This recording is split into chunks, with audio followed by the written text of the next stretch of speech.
Now tell me that this isn't something out of a horror movie.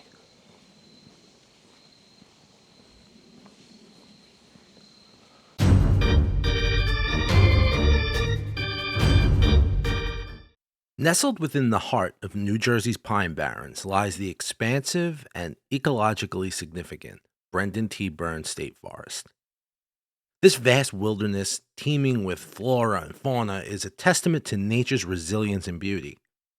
Formerly known as Lebanon State Forest, this natural sanctuary underwent the name change in 2004 to honor an influential figure in New Jersey's history. Brendan T. Byrne, the forest's namesake now, was the 47th governor of New Jersey. He held office for 2 terms from 1974 to 1982, during which he left an indelible mark on the state's environmental policies. A staunch advocate for preservation and conservation, Governor Byrne was instrumental in safeguarding the Pine Barrens from large-scale development threats that could have forever altered its landscape. Governor Byrne's dedication towards environmental protection wasn't limited to merely stopping infrastructural expansion. His visionary leadership led to the establishment of the Pinelands Natural Reserve, a first of its kind in the United States. This groundbreaking move not only provided additional protection to this unique ecosystem, but also set a precedent for future national reserves across the country. The legacy left by Governor Byrne extends beyond his tenure as governor and even his lifetime. His unwavering commitment towards preserving New Jersey's natural areas has left a profound impact on ensuring these spaces remain untouched for future generations to appreciate and enjoy. Today, Brendan T. Byrne State Forest stands as a living monument to his enduring dedication towards environmental preservation. Stretching over 37,000 acres of land, the state forest is a diverse landscape of evergreen pine and towering oak forests, lush wetlands teeming with life, and babbling streams that wind their way through the grounds. But perhaps the most remarkable attribute is the location in the Pine Barrens, a rare region known for its sandy soil and unique ecosystem that supports a plethora of plant and animal species. Many of these species are endangered or at risk, making the forest a vital sanctuary for their survival. As one steps into the heart of this natural wonderland, they are greeted by the sweet scent of pine needles and fresh earth, as well as the soothing sounds of nature's symphony playing all around them. The land had a rich history, its roots extending back long before European settlers ever stepped foot on it. Evidence of Native American habitation can be found throughout the Pine Barrens, weaving tales of ancient traditions and customs. As time passed, the forest became a thriving hub of industry, with sawmills, grist mills, and other small businesses dotting the landscape during the colonial and early American periods. Amongst the pines, remnants of White's Bog can still be discovered to this day, a once thriving sawmill village that has now been reclaimed by nature. But amidst the ruins, there is a sense of significance. For it was here that Elizabeth White and botanist Frederick Colville joined forces to develop the first cultivated blueberry in the early 20th century, forever changing the landscape and economy of the area. All right, camp is made. Let's go explore before it gets dark. Like I said in the intro, I'm at Brendan T. Byrne State Forest, which used to be a different name. Can't remember what it is, but supposedly there's some creepy stuff that happens here at night. So, who better? An old Chrissy boy to investigate. There's probably loads of better people to do this. But, first things first, I gotta pee. Oh, I hope you're open. I mean, I have means to pee elsewhere, but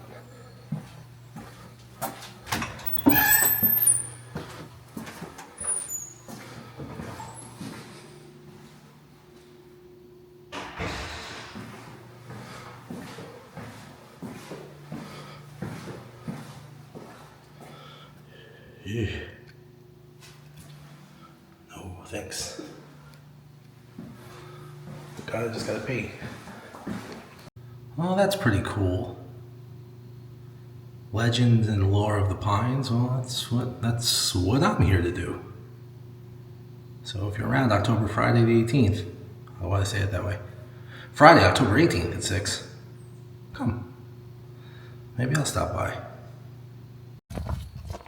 This is a cool little thing. This is I'm going to need, because I will, without a doubt in my life, get lost. I have a little service thing here. Has anyone seen Danielle? She was last seen here. Oh boy, in April. Well, that's reassuring. And again, the information, quick map, a guide to know your trail markers here. That's good. I need to remember that and take a photo of that before I wander around. And again, Danielle Lopez, 37, last seen here. And this is a pet-friendly forest, so that's fun. I was gonna bring my dog, but I decided against it because he's very barky, and I don't want to disturb people. But I seem to be the only one here, so he would have only been disturbing me, which he could do at home. All right, where am I? I am at the Nature Center. Oh boy. This is a little guide that they have. Rattlesnake warning, that's nice. Ticks I'm used to. Black bears, you know, all the fun stuff. All the things you want to see. I know people are going to watch this and be like, oh, we think you're in the woods. Listen to my voice. The city guy doesn't really... Camping isn't really... That's not true. Well, no, it is true. So I've camped many times before, but usually at campgrounds. And even though this is technically a campground, this is the most rural that I've been involved in. But they do have a playground for the kids, which is nice. You know, so if you want to bring your kids, they got some swings. Let's get to why we're here. I want ghosts, goddammit.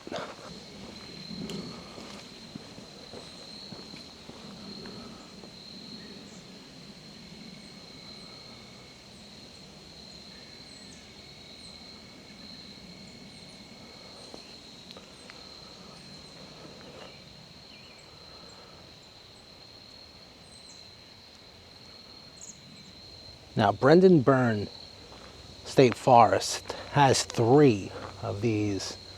I don't know if you can see it from the road here. Let me see if I can. 3 of these cabins. One, there's another one over there between the trees, and then another one over in the distance.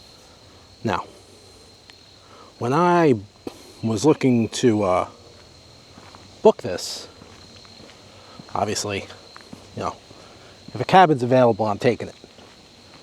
But it said they were occupied, which, from the looks of it, unless the people haven't gotten here yet for all of them, but they definitely are not occupied. Now, the lake, I think, is right behind them, or right next to them. I hope I can find my way back to my campsite before the sun goes down, of course. And that's a ride you don't want to go down. One of the stories I have to tell tonight takes place outside of this cabin. Let me see if I can get close. Now, on a chilly October night, much like tonight,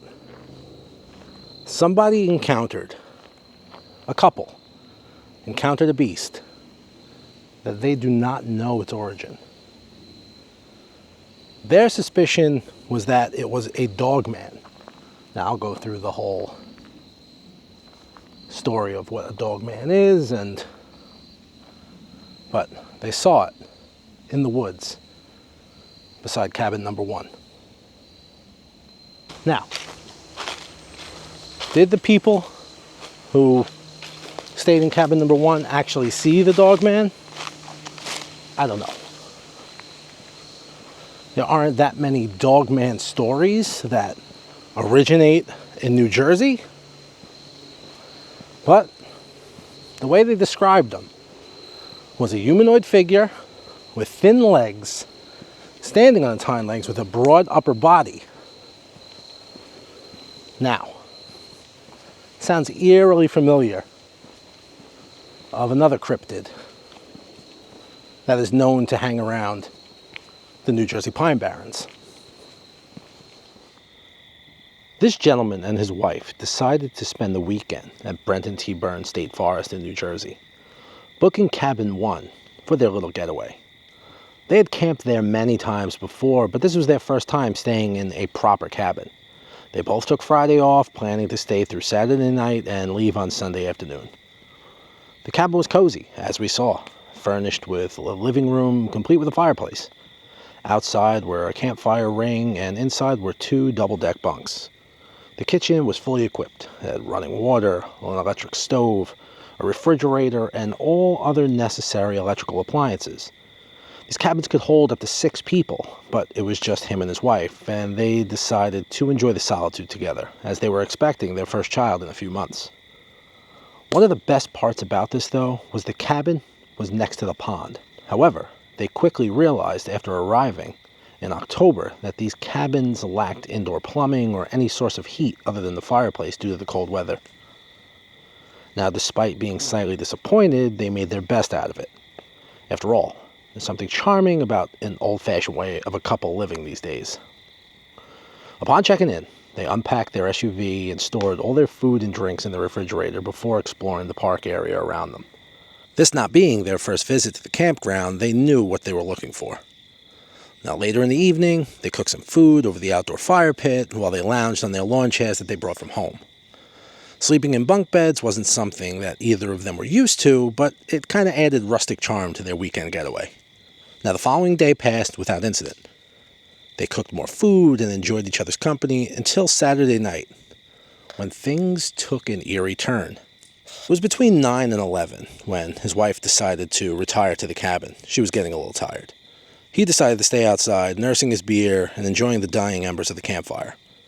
He was bored, so he began to aimlessly walk around, not straying too far from the cabin because, as we saw before, these roads are long and desolate. He was occasionally playing on his cell phone and just kind of killing time. As he walked along the shoreline of the nearby pond under a mostly clouded sky, he thought he saw something in the tree line next to his cabin. Initially dismissing it as his eyes just adjusting to the darkness after staring at his phone screen, he soon realized that it wasn't just a shadow. He wasn't alone. At first glance in the dark, it appeared to be someone fishing, but they were dressed in all black and quite far away on the other side of the water. As his eyes adjusted further, however, it became apparent that this was no human being. The creature had a humanoid stance, but its body was completely black and seemingly covered in fur. What initially seemed like a shadow now looked animalistic. It resembled an all-black wolf standing upright on its legs, approximately 5'10", maybe 6 feet tall, with a slim frame except for its muscular upper torso. The creature didn't seem to notice him as it galloped off into the woods on its hind legs, disappearing casually into the darkness. Now, as you can imagine, he stood there in total shock, realizing that what he initially mistaken for a fisherman, and maybe Bigfoot, was actually something else. The Dogman. Now, the Dogman is not someone who you generally see in New Jersey. It originated in 1887 in Michigan. The Dogman is also described as a little bit taller, standing around 7 feet tall. Canine-like features, that was similar, but seldom do you get reports of it being seen in New Jersey. So I wonder what that gentleman did see. I have a theory of what this guy saw. Where are we? Byrne State Forest? Smack in the middle of the Pine Barrens. These are the Pine Barrens around me. And what calls the Pine Barrens home? The Jersey Devil. Is it possible that this man saw the Jersey Devil wandering around cabin number 1? Perhaps. Now, if you go back to the stories around the Jersey Devil, he is mostly seen in the October, November, December area, usually winter. There are seldom sightings in the summer, at least none that I've ever come across. And is the Jersey Devil out there now, staring at me? I hope not, because I ain't cut out for that. Now, there is another story about the pond area behind the cabins. Pickham Pond, I believe it's called. Or Pickham? Someone's going to correct me on that. Please, correct me on it. I'm terrible at pronunciations. There was a gentleman, another avid camper of the area, who came out and decided to stargaze by the pond on a clear night. And across from the pond, he noticed something in the trees. Lights. Now, seeing lights beyond the tree line is not uncommon. I myself am here currently, and every now and again, I'll catch a glimpse of a light. Maybe of a car coming through the campground, but where the pond is situated, I don't believe there is such a road. He decided to investigate, and the closer he got, the further away the lights went, as if they were dancing away from him in the dark. What were these lights? Some say they were fairy lights. Some say they're pixies. Who really is to tell? Who really knows?